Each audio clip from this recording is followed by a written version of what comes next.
We ordered 3 pies, Papa. You should move over so we can. You want fancy food? You're not going to get pepperoni. Oh yeah, Dixie wants pepperoni. Dixie's a fancy man. How about salami? Yeah, you say what it is. No, I invented it. This bought at Cable Wire. That's the best one yet. Okay, here's what it's supposed to be. I thought Jacob was starting it. I was like, In Tzfat, where kaballa was invented, what's kaballa? memories are made. What's kaballa? 48, and there was M.A. sitting at our kitchen table, and he had an old friend of his pouring schnapps, which meant scotch or some kind of whiskey like this, and they were drinking the scotch, listening to the radio. And I came home from school and found these guys doing that, and I said, "What are you guys doing? What's going on?"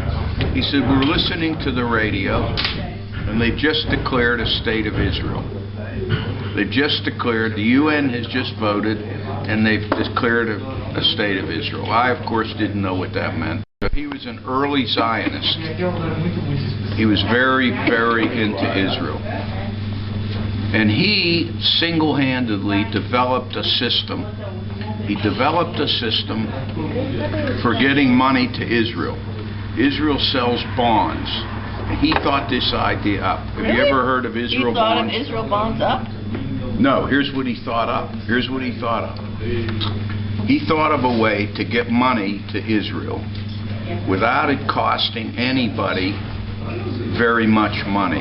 He got a bunch of his friends, a bunch of people who had enough money to be charitable, and he went to the bank and he got the bank to buy, let's say, $1 million Israel bonds. That's a whole lot of money. In those days, it would be like 10 million or 20 million. A lot of money.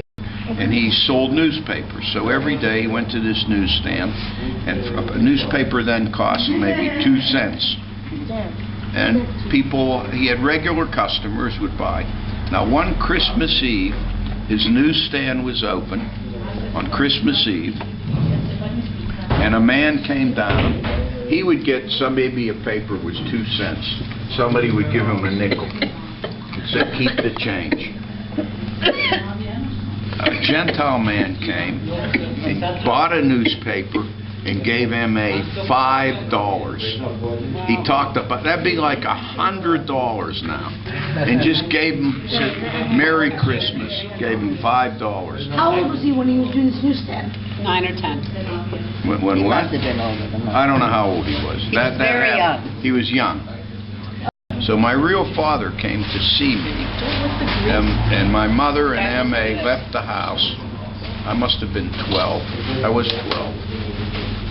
And my real father had a talk with me. He said, "Do you really want your name changed so it's the same as M.A. Paul?" I said, "Yeah, I would like that." So he agreed to that. And went through the courts. You have to do that legally, because after all, M.A. had been my father, since I was maybe 3 or 4, and by now I'm 12. So he asked me what I'd like, and I told him what I'd like, and he agreed to it. So my name was changed to Paul, and I was legally adopted. M.A. was a great father. He was there. He worked very hard. He worked 24/7, all the time. Than I've had. He was extremely successful. But if I needed him, he was there.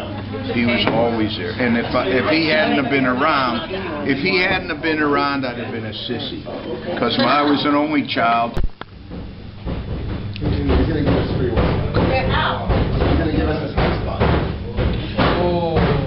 Oh, do you know what happened to your other father? What, honey? Do you know what happened to your other father? Yes. Guys, listen to this. Lana asked a good question. I know what happened to my real father. She asked me. When I graduated, another friend of mine who was going to a high school friend of mine who was also going to medical school, and he had a friend in Chicago whose name I don't remember now. Really nice guy. That friend name was Eugene Feldman. He died about 2 or 3 years ago. Wait, Gene Feldman from the movies? No. No. He and I were going to drive across the country, camping out in the national parks. And we took a third guy with us. Okay. The first thing he said to us was, "What are you guys going to do here in L.A.?" And we said, "Oh, we're just going to hang out." I mean, we were staying in a tent in the national parks, but we had to get a motel, in some kind of a broken-down motel in L.A. And he said, "What are you going to do here?" He said, "Well, we just came to see you." He says, "Let's go to Las Vegas." He said, "But the cars weren't air-conditioned in those days. I mean, there were few of them were, but it wasn't a regular thing. And I don't think we had an air-conditioned car." He said, "We have to drive at night." We went to some casino, whichever one it was, and the people all knew him. "Hey, Itchy, how you doing, Itchy? Hey, give me a hug." They knew it. So Itchy said, "Well, let's go, let's put our money together." So there were 3 of us and Itchy. He says, "Let's put 50 bucks together. We'll have 200 bucks, and we'll play craps. That's the best game to play." You have to, craps. Roll dice. You roll the dice. Glad you don't know that. Which I now know how to do. It took 5 minutes of gambling, and the $200 was gone. We lost. So Itchy said, "Okay, give me another $50. And we all looked at him like, "No, we're not giving you another 50. We're done. That's the end. We don't want to lose any more money." So that was the end of that story. So he left it in a trust, and the bank manages it to benefit me and my 3 children and their progeny. That means us. So we get a check. We get a check. So every 3 months a check comes. It's not huge. I don't take any of it because I have enough income. But it goes to the 3 children. That's that right. Got the money. It's in the bank, and that's why I'm paying, how I'm paying, how we are paying for this. We got all. Thank you, M.A. There you go. Thank you, M.A., wherever you are. He didn't have M.A., huh? L'chaim. Yeah, L'chaim. Here's the M.A. M.A., have a drink to M.A. M.A. was a... Cheers to M.A.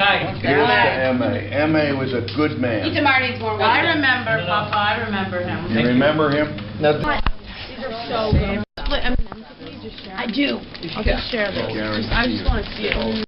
He was born in 1899.